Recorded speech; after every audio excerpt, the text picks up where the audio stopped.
कि ऐसी वैसी ना समझो कि यूं ही बहल जाऊंगी, कि ऐसी वैसी ना समझो कि यूं ही बहल जाऊंगी।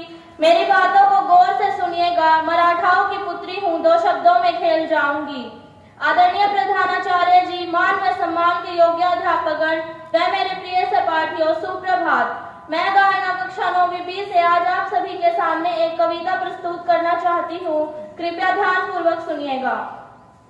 नन्ही गुड़िया कहा था तुमने जिसे, नन्ही गुड़िया कहा था तुमने जिसे, खुद ही दूसरों के हाथों की कठपुतली बना दिया उसे।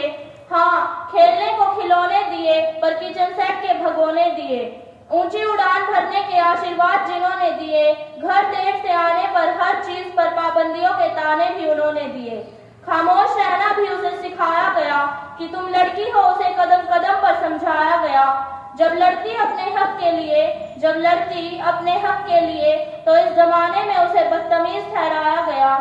जब बिटिया बड़ी हुई तो उसका बाहर आना जाना भी बंद हुआ, उसके कभी कभी संवरने से ये जमाना भी तंग हुआ। फिर एक दिन घर में बड़ा खुशियों भरा माहौल बनाया गया। लड़के वालों को घर में बड़े आदर सत्कार से बुलाया गया। उम्र बढ़ गई है तुम्हारी, उम्र बढ़ गई है तुम्हारी, बिटिया के बार बार मना करने पर भी उसे समझाया गया।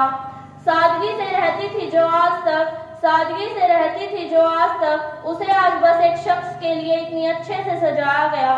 इस बार उसके घने काले बालों में महकता गजरा भी लगाया गया। चाहती नहीं थी सब कबूल करना, चाहती नहीं थी सब कबूल करना, लेकिन फिर भी उससे निगाहनामा पढ़वाया गया, लेकिन फिर भी उससे निगाहनामा पढ़वाया गया।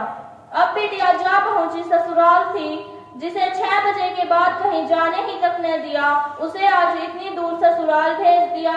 एक बात घर वालों की बाकमाल थी, समझ नहीं आया मुझे क्यों रोती हुई बिटिया को ससुराल भेजते वक्त घर वालों की खुशी बेमिसाल थी। अब जो सिखाया उसकी माँ ने था, अब जो सिखाया उसकी माँ ने था, बेटी ने भी उसी का उच्चारण किया। घर में छोटा हो या बड़ा, उसने सबकी आज्ञा का पालन किया। अपनी गलती ना होते हुए भी उसने घर की खामोशी व खुशी के लिए मौन व्रत धारण किया, मौन व्रत धारण किया। फिर एक दिन लड़ाइयों ने उसके आंगन में बसेरा डाला।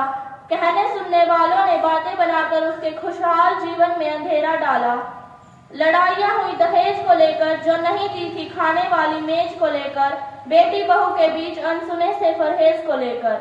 रो रो कर वह आंसुओं से वह सब कुछ सह गई। कहना तो था उसे बहुत कुछ, पर वह हर बार की तरह खामोश रह गई, पर वह हर बार की तरह खामोश रह गई।